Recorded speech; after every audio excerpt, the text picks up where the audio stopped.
देखंतु मंदिर बहुत भीड़ भरपूर लोक जा हो देखी बहुत खुशी लगुच।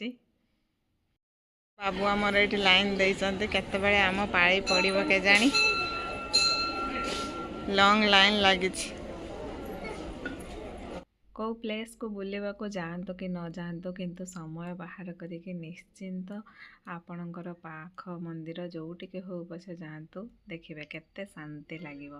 मो हस्बैंड को बहुत बहुत धन्यवाद जे कि मते एते सुंदर प्लेस को आनी। ओम नमः शिवाय ओम नमः शिवाय हर हर भोले नमः शिवाय गंगाधराय शिव गंगाधराय हर हर भोले नमः शिवाय ओम नमः शिवाय ओम नमः शिवाय हर हर भोले नमः शिवाय।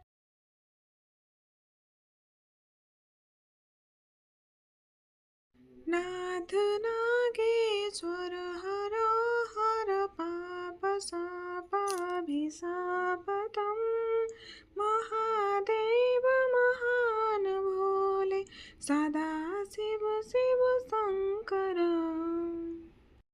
कर्पूर गौरम करुणावतारम संसार सारम भुजगेन्द्रहारम सदा वसंतम हृदयारविंदे भावं भवानी सहितं नमामि भावं भवानी सहितं नमामि भावं भवानी सहितं नमामि।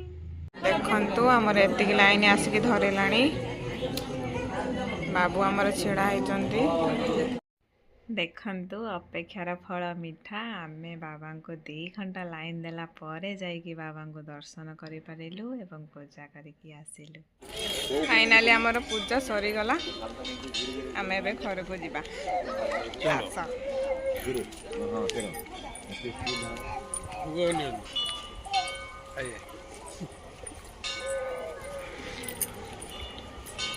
वर्ष आरंभ में महादेव को दर्शन न कले तो शांति नहीं, तो मो बाबा को दर्शन करके आसिलु। मु एका नुहे आम 2 जन मिसिकी दर्शन करके आसिलु। भारी खुशी लगुच। आपण मैंने समस्ते भलरे खुशी रे रुहंतु मोर एतिकी बाबा पाखरे प्रार्थना। जय शिव शंकर।